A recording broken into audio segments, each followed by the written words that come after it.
Hey, what's poppin', y'all? It's your girl Raina. Welcome back to my channel. Welcome back, welcome back, welcome back. Haven't said that intro in a minute, but whatever. Again, welcome back to my channel. It's been a minute. It's been like almost 2 years since I posted the last video. Mind you, my last video needed a part 2, which I never posted. But I wanted to make this like as my coming back video, I guess you could say. Just so you guys can get like an understanding of where I'm at today and basically where I've been and like why I stopped YouTube for a while. Basically, I want to like kind of open up to you guys about like my mental health and maybe like some of my traumas that cause, or that bring up shit for my mental health, if that makes sense. So let's just start about my mental health basically. So if you guys do not know, I do suffer from extreme anxiety and depression. I was diagnosed this about 7 years ago. And I was like, you know what, this is not a normal feeling. I don't know why I feel like this. Like, let's go get this checked out. So I went to the doctors. My doctor was like, yes, you have extreme anxiety and you have depression. So let's put you on some medication. I was like, all right, like whatever. Going to the doctors already is kind of like I already had like an understanding of like I might be put on medication, but like I didn't care. Like I needed the help. Like I could not live the way I was living. So I was like, all right, that's fine. Like let's go on medication. So I had anxiety medicine, and then I had antidepressants, which is like medication for depression. My medication for my anxiety was cool. I remember like the first week it made me like a little tired, a little drowsy, but I got over it. On the other hand, bitch, my depression pills were on another level. I remember my doctor told me, she's like, take these for a week before you go to bed so your body can get used to them, right? I'm like, okay, cool. So first day before I go to bed, take one. And before I had took it, I was like reading the directions. I was reading this big mistake. I was reading the side effects, and the side effects were like, if this and this and this is happening, take your ass to the hospital because you're about to have a stroke and die. And I'm just like, oh, okay. So I took my pill, tried falling asleep, was not feeling good. I was having this symptom. I was having multiple symptoms. So I was like, bitch, I'm fucking dying. I do not feel good. What is going on with me? So I go to my mom's room and I'm like tweaking out. I could barely even talk. Like my muscles and like my bones, like my muscles were like twitching and shit. Like it was just weird. I was fucking. So I'm crying. I'm telling my mom, take me to the hospital. I'm gonna have a stroke. I'm dying. I'm gonna die. She's like, relax, and she's like rubbing my back, and like I end up relaxing and end up falling asleep. I call my doctor the next day and she's like, yeah, it sounds like your prescription's a little too strong for you. Just take half the dosage. So I had to cut my pills in half. Started taking those antidepressant pills. They worked good for me. I was on them for about 4 months, and I was like, you know what, I feel really good. Like I don't feel like I need these anymore. Like I don't want my body to be reliant on them. Your body can end up relying on them, and people end up being on these pills for years, and I didn't want that to happen to me. Excuse my dogs. I got off my depression pills, and I was good for about 3 months after that. And my anxiety was like, you thought I was gone? No, I've been here this whole time. So again, my anxiety came back, my depression came back, whatever. So and for other ways for me to deal with my anxiety, I was looking stuff up. Like there's breathing exercises, there's actual exercise, there's things you can eat that give your brain serotonin and the dopamine it needs, basically the happy hormone and the happy chemical to make you happy. I'm doing this a lot. So I was experimenting with all that stuff, and then I was like, you know what, I sat down one day and I was just sitting there thinking, and I was like, Rainy, you've been through a lot of shit in your life. And I'm not saying what I've been through is the worst thing in the world, because I'm sure people went through way more hell than I have. Everybody has their own story. This is my story, and this is the shit that I went through to bring me where I'm at and what I'm doing to get past it, Thinking about that, I was like, you know what, you need to sit down and talk to somebody. You've been through a lot of shit in your life. Like, maybe you need a therapist can help, right? And I'm like, okay, cool. So I was thinking about it. I was already in the mode of thinking about it. And then I remember one day I was at work. I remember this clearly. I was at work. I was sitting at my desk. I was eating a breakfast burrito. It was egg and potatoes, and I had my tapatio, and I'm like, munching. And I get this weird sense of feeling, but I kind of already know what it is because I've been dealing with it. But I get the feeling of like fear, or like, oh my god, with like just like, and then like I could feel like my heart, like I don't, some people feel their heart racing sometimes. I rarely feel that. If anything, I feel like my heart is beating slow. I started to feel like my body was shutting down. I started to feel like I was gonna throw up, I was gonna pass out. And then that was freaking me out even more because I didn't want to pass out. I was scared. My little sister works with me, so I went to her desk and I was like, I don't feel good. Like, I don't feel good. Can we go for a ride? If I would feel anxiety coming on, I'm like, hey, I have anxiety. Like, can we go for a drive? But this was already way past the anxiety. I'm having an anxiety panic attack already. So I'm like, can we go for a drive? So she's like, yeah. So we get in her car and we're driving. I call my mom and I'm crying. I'm just like, Mom, like, I'm tired of living like this. Like, why is this happening to me? Why me? I don't want to live like this no more. This is no way to live. I don't wish this on nobody.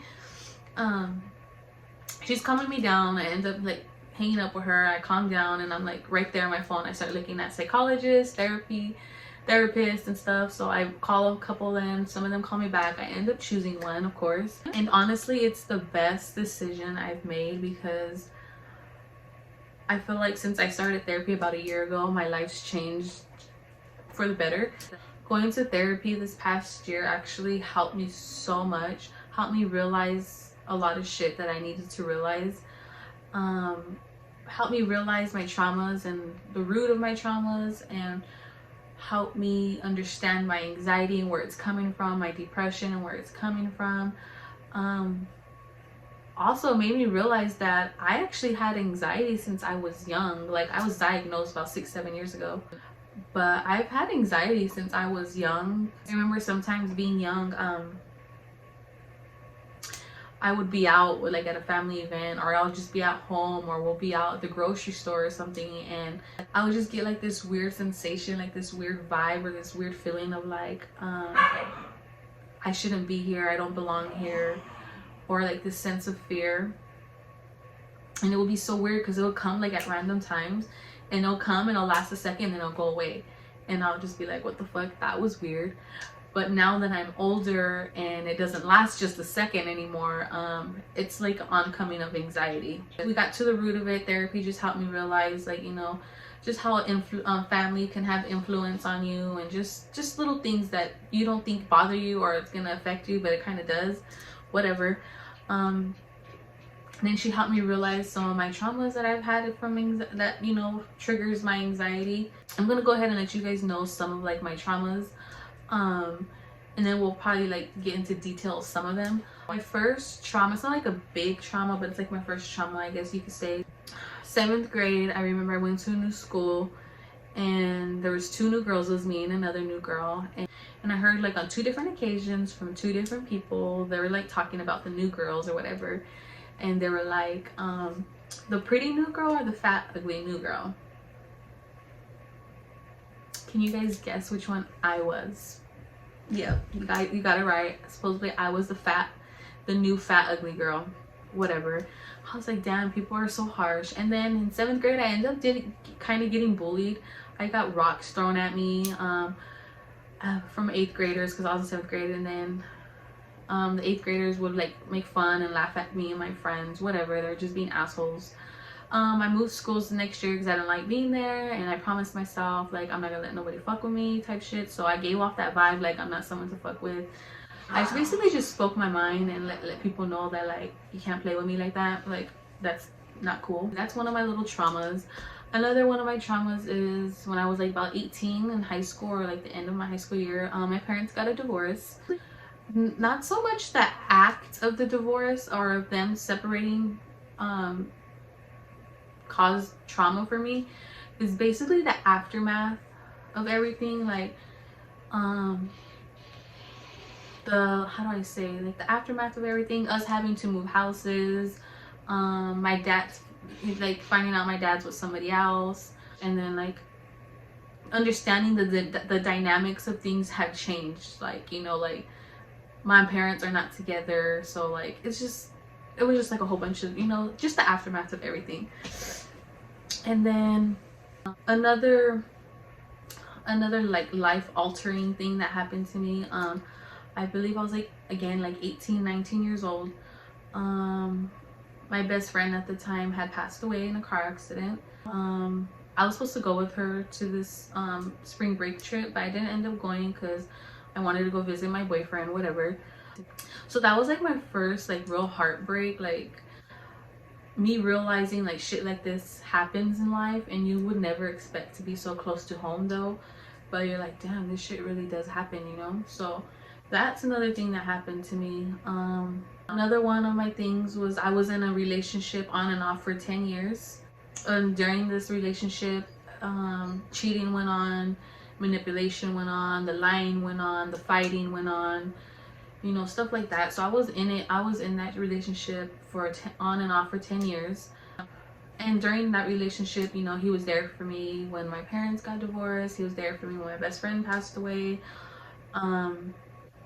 And I want to say maybe like 7 years into our relationship, we cut things off. Like, we're like, yeah, this is not gonna work out. And I was so down about it. Like, I was like, dang, I wasted 7 years of my life. I thought he was gonna be my husband. He's gonna be the father of my children. We're gonna be a happy family. He's gonna be the provider, protector of my little family. You know, stuff that you think that you're basically stuff that you're working for when you're in a relationship. Like, you're not in a relationship just to be in a relationship, you know what I mean? So I was really, you know, upset about that because like I invested so much time and so much of my life into this relationship that I lost so much of myself. Like, I was not taking care of myself during this time. I was taking care of our relationship. I was wanting it to work, you know. I was wanting him to be a better person so he could be a better person for me. I was watching him, I was supporting him and watching him through all his milestones. I was not making any, you know.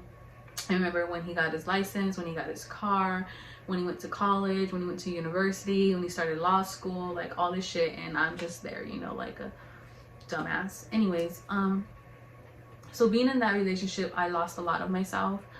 And then, you know, I got closer to my sisters. I mean, I've always been close to my sisters, but I've got, like, after this relationship, I got close to one of my sisters more than the other, and I'm okay to say that because it's the truth. Another big major thing that happened to my life was my sister ends up passing away. She got sick, ended up passing away. Mind you, my sister was like my only friend at the time, literally my only friend. Like, we did everything together.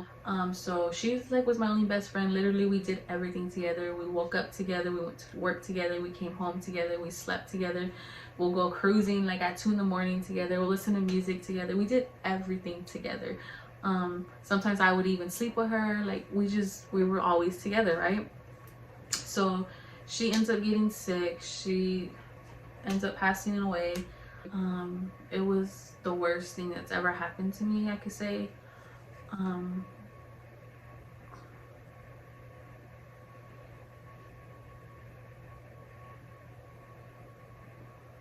I remember she got sick. The first day we took her into the hospital, they were running all these tests, trying to figure out what was wrong with her. And then they ended up, that same day she was there, she ended up putting her in ICU. And then she ends up living in ICU for 2 months. And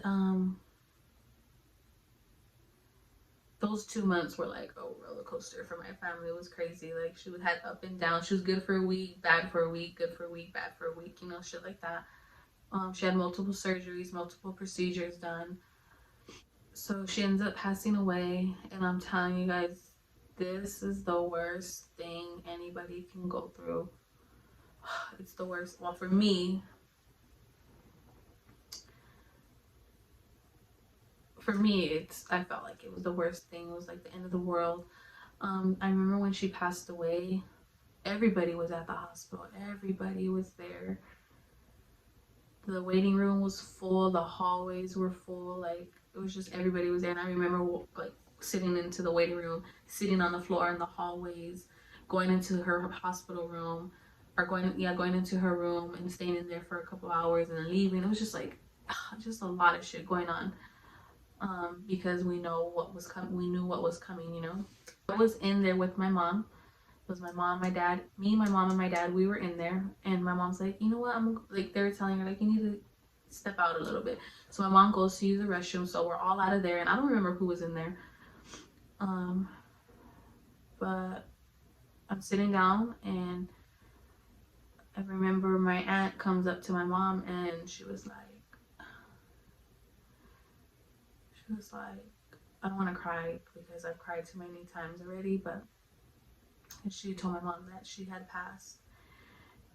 And everybody just ran to the doors, and like in order to get to ICU, like you have to call the phone, and then they have to let them know like, hey, this room number, and they'll let you know if like you could go in there or not. So I remember my aunt tells my mom and my dad that she had passed, and then I remember my mom and my dad just running to the hall, and my dad's like, Alondra, that's my sister's name. If you guys don't know, her name's Alondra. And I remember my dad was like, Alondra, and my mom and my brother were running,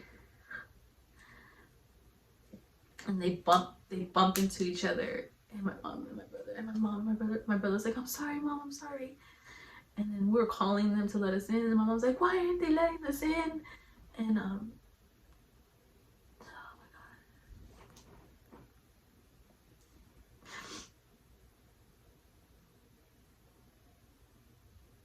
god, sorry.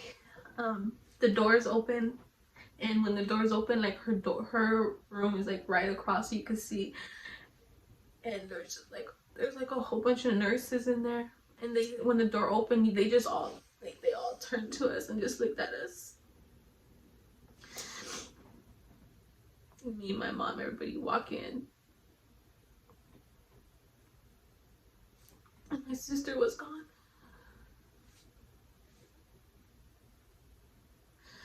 Oh my god. Sorry, I don't mean to cry. My sister was gone, and I remember looking at my sister, and she's there, and I go up to her, and my sister, she never let me hug her. Like she did, but like she would act like she hated it. I'm pretty sure she did, but like she would hate it when I would show her cariños, you know. So I walked up to her, and I gave her a hug, and I grabbed her by her face, and I kissed her like 6 times. I grabbed her and I kissed her 6 times,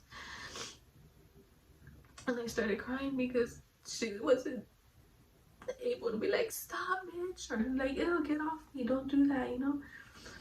And then I walk back, and then I see my mom hug her and kiss her, and then I see like all my cousins like aligned with the wall, hugging each other and crying, and I'm just like, oh my god, this really happens. Because I was not in denial, but I believe in miracles, so I was like, she's gonna come out of this. This is not goodbye. This is not goodbye. She's gonna come out of this. So when she did pass, it was just like a shocker to me.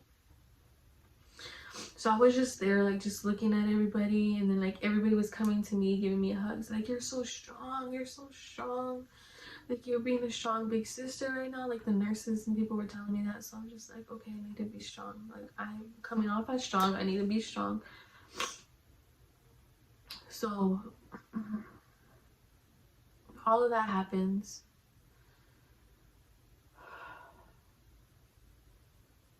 We don't end up going home. We end up going to my Nana's house, and we just end up staying there for a year and a half. And I'm sorry, like, if you guys can see like all my breakouts right now. If you guys don't know, again, I do have eczema, and I get breakouts like here and there, all over my face. Like it could a skin irritation, like something irritated my skin, stress, the weather change, crying, like shit, like, you know, makes me break out. So I have a big breakout right now, but I'm already like used to it, so I'm like, this is what it is. Like I'm not gonna cover it up. Take me as I am. And you know how like they say, like when someone close to you passes away, or like one of your loved ones or someone real close to you passed away, like a piece of you go with them. I didn't feel like a piece of me went with her. I felt like all of me went with her. Like I felt so lost. I did not feel like me. I did not feel there was anything in there, you know. I've had people like later on would tell me like, we're all in a room together, and like I look at you and there's like nothing there, and I'm like, well, because there is nothing there. That's what it is. There's nothing there. So we end up living at my nana's house for a year and a half, and the first month was so hard. Like, oh my god, like I felt like not that I had to, but it just came that way, that I held everything to myself and everything in. And I feel like I had that because there was one person that I really wanted there to be there for me, so I can actually let my guard down for them, and or let my guard down, you know, with them. Because like I didn't want to cry and let my guard down with my mom or my dad, because like they just lost their daughter, and like I don't want them to have to take care of me or feel worried that they had to take care of me. I didn't want to be, you know, not a burden, but I don't want to be cry in front of my sister. You know, she's the baby sister and she shouldn't be taking care of the older sister. It's just a different thing with my brother. Like, he's not a very emotional person.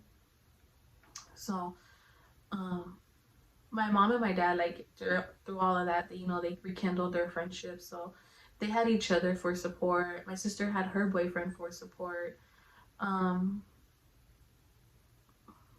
My brother, I like think about it, I'm like, damn, he probably didn't have nobody either. Now that like when I sit down and think about it, but he did end up getting a girlfriend, and you know, she was there for him and supported him. And I was like feeling lost and lonely because like I felt like I didn't have somebody that could support me the way I wanted someone to support me, if that makes sense. Because of course I had a family, I had cousins that were wanting to, you know, care for me and stuff, but like I was just like not having it type shit, you know. I let this person know, like, hey, my sister passed away. They sent me a little message like, oh, she's in a better place now, blah blah blah blah, like, you know, just the bare minimal shit, like, whatever, thanks. And then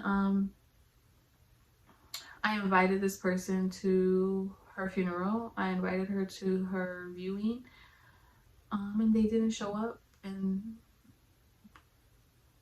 they did not show up, and that broke my heart even more, because this person was there for me through all my other, you know, shit that's going on in my life. And I thought, and it's crazy because you think that someone that you spent so much of your life with and that you had love for and thought loved you would show up for you in a time like this, you know, because I know I would have showed up for this person if one of their siblings passed away, and I'm sure they would have appreciated it, because like, oh, like, dang, you know what I mean. But yeah, that didn't happen for me, unfortunately, but whatever, we're moving on. I remember, I think, I want to say it was like a month in or 2 months in, not quite exact knowing where. And I walk out the room and I walk down the hallway, and my mom's sitting on the couch right there in front of me. And I walk up to my mom and she looks at me and she's like, what's wrong? And then I just started crying again. I was just bawling. And then I don't know if I fell or what, because I remember like I opened my eyes and like my mom's holding me, like she's like cradling me like a baby, and she's like crying with me, and I'm like, I miss my sister. Like, that's my sister. Why didn't she take my little sister? And my mom's like, I know, like, you know, cradling me, and I'm just crying. And that goes on for I don't know how long, but, and I felt like I needed that. I felt like I needed that ball. Like, I needed to cry. I needed to let it out.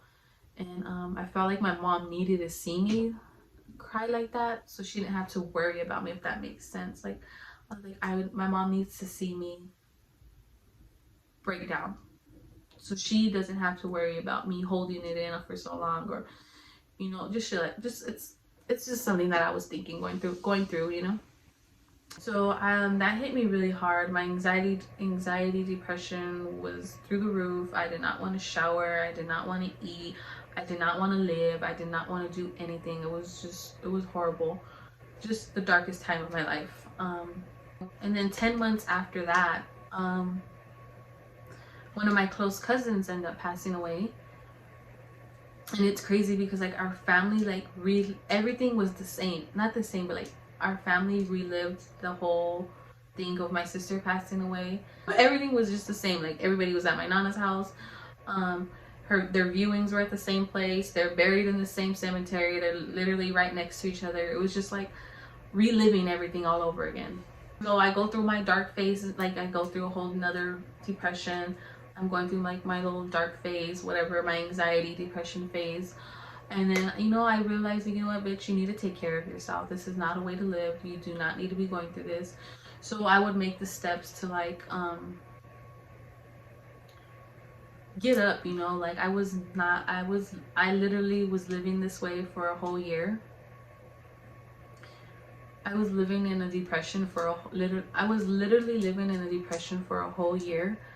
I literally laid in bed all day, get up to go use the restroom, go back and lay down and sleep all day. I didn't care to shower. I didn't care to eat. I didn't care to be around people. I didn't care to be. I didn't care to live. Like, I did not want to be here no more. I felt like everything that I was living for is gone and out of my life. Like, what do I need to be here for? Like, I felt like everything would be better if I was just gone. I felt like shit. Like, I felt like I had nothing to offer. So I was just in a really dark place, right? And then when I would get up and decide to go use the restroom or go outside and watch TV with the family or something, I would get up and I'll start walking and I'm just chilling there, and like I would get like this weird sensation of just like, again, like my body would start shutting down. I'd get dizzy. I felt like I was gonna pass out. I swear there's all these fucking mosquitoes in here. I started feeling like my body was shutting down. I was getting dizzy. I felt like I was gonna pass out. Wasn't feeling good, so I'll just go back into the room and I'll feel so much better in the room, you know, and then I'll just go ahead and go to sleep. And I've been, you know, I was living like this for a whole year, mind you. And I started realizing that like I was so much in my head, so much mentally in my head and laying down for so long that my body wasn't used to an actual lifestyle or an actual way of living. So when I would get up and I would get blood circulation going through my body and my veins, like my body would trip out. I'm like, what are you doing, bitch? Like, this is not what we're used to. Like, just stick to what you know type shit, if that makes sense. That makes sense. So it took a lot for me to understand that. So I started taking the steps of like, you know, go outside, get some sun. And then, you know, when the anxiety comes in, just breathe in, breathe out, understand where it's coming from, you know, all of that shit. And then I finally got, you know, went back to work, would go out to eat with family members, go to some events. And mind you, I would still get anxiety and panic when I was out sometimes. So I would have to leave early, or, you know, but at least, you know, but at least I was like out, you know, I wasn't just in bed all day. And then, you know, so I was just living life that way, you know, still going out, doing things here and there. I stopped smoking, I stopped drinking coffee, I stopped drinking any sugary drinks. Like, all I drink, still to this day, like all I really drink is water. But I did like pick up drinking again because, you know, but then like I would drink like a orange juice, and I could feel like the sugar running through my veins and through my blood. Like, it would freak me out so bad. Like, it would trigger my anxiety. So I could not drink any sugar drinks. I did not drink soda because it would trigger my anxiety. Coffee would trigger my anxiety. Drinking would trigger my anxiety. Smoking, like anything that would give me like any type of body sensation, it would trigger my anxiety. So going to therapy helped me realize that all the trauma that I've been through and everything that I've been through, it wires your brain a certain way. It wires your brain and causes your nerves to feel a certain way. So when something triggers you again in that sense, it switches those switches back on, and your brain, like, I don't know how to explain it. Like, your brain felt this way before when something happened, that when something triggers it, it's gonna fucking feel that way again. So you think you're normal, you think you're fine, and you're like, why, like, you know, you don't think your brain's wired a certain way. So when something triggers it, like me drinking a fucking coffee, and gives me like a type of body sensation, I guess my brain was wired to that. When that happened, when I get some kind of sensation through my body, that I trip out. Going to therapy also taught me like, I have the right to these feelings. It's okay to feel this way. This is not that deep. It's not that serious. Just like things that I need to do, and then that it's okay to take care of myself. And I'm going to therapy is already the first step of wanting to better your life and wanting to take care of yourself. So, you know, I was like, all right, like I'm taking the steps to take care of myself, better myself, all of this stuff, right?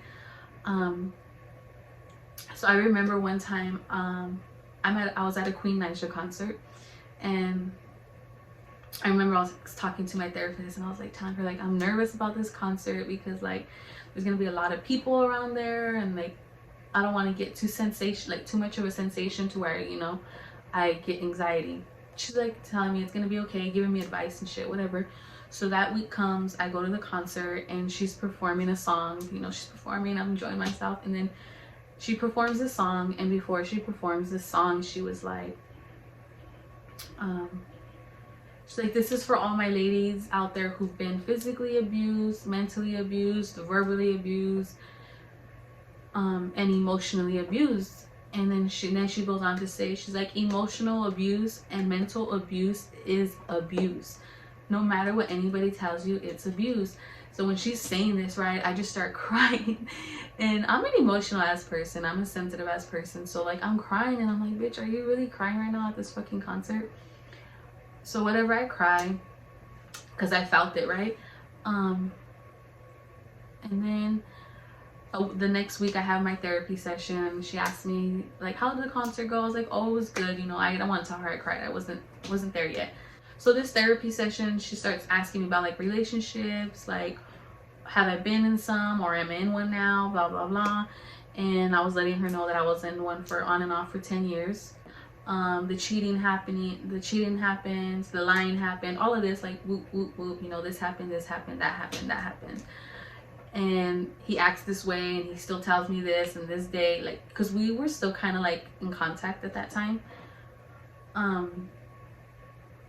And she was listening to everything, and she's like, you know what, Raina, I'm just gonna call it what it is, and I'm gonna say what it is, but you were emotionally abused in this relationship. And when she said that, y'all, I just started crying. Oh my god, I cried a lot. I started crying, like, what the fuck? Like, it made me feel like I wasn't fucking crazy. Like, oh my god, okay, I'm not tripping. I'm not a just tripping ex-girlfriend, you know? For a professional to go and tell me that, because obviously she knows how the brain works. She knows how manipulative ways work. She knows the body language. She just, you know, that's a profession. She learned about all this. So for her to go and tell me that I was emotionally abused, even I haven't even told her about what happened in the concert, made me feel good. Like I was crying, happy tears, but sad tears, because I was sad for myself that I wasted 10 years of my life with somebody that I did not get anything out of besides life lessons, you know? So I just felt like I wasted 10 years of my life. Like I could have been probably married with somebody else, kids with somebody else, had a whole ass career, had a whole ass house. Like, you know what I mean? Like I could have had a lot of shit going for me, and I don't. And then she helped me realize like stuff that's going on in my family, just like a lot of shit, you know? Therapy gets to the root of shit and just helps you with a lot of shit. And she helped me realize that I have a voice, that it's okay for me to speak my opinion. It's okay to speak up and to speak up for myself. It's okay to feel a certain way, to have these certain type of feelings, that I have the right to my feelings. And that when you need to take care of yourself, it's not being selfish, it's an act of survival type thing. So I felt like I was already taking the steps to go to therapy to take care of myself. So I wasn't happy where I was at. I didn't like the way my body looked. I just wasn't happy. You know, I just wasn't happy. Mind you, at this time I was living at my mom's house. A situation had happened, and I got mad, so I was like crying. I was like, I'm moving out, I'm never coming back, blah blah blah. So, you know, I'm in my room and I'm throwing all my clothes in trash bags, and I was just crying. And I like took a deep breath. I'm like, you could do this, Raina, you could do this. You're already taking the steps to take care of yourself. This is just another step to be a better person, to, you know, have another milestone in your life.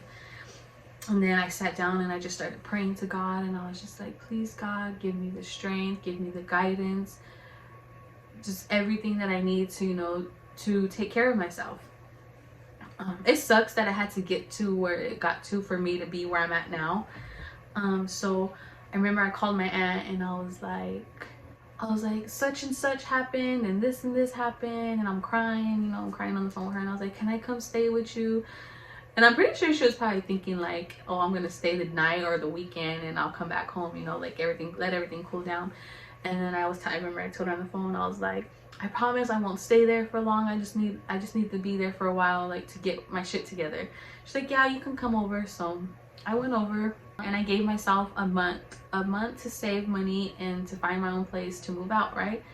So I ended up living with her for a month and a week. I was living out of this bag, like this duffel bag, literally. I had my work clothes, pajamas, and some like extra clothes, probably like 2 t-shirts, because I didn't really do anything while I was out. Like when I was there, I was just working. So I was just like, you know what, bitch, you can do this. Like, you have a job, like you could put in the hours, you could save the money. Like I was just realizing how blessed I really am to have a job and to actually get paid from, like, you know, just to have a job. Having a job is a fucking blessing. So I started working more hours.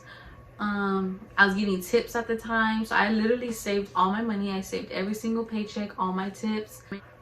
During that, like, I think I want to say it was like the 3rd week of me living there, I was already apartment hunting, and seen a couple apartments, and I, you know, ended up finding an apartment. That's the apartment I'm in today. This is my room.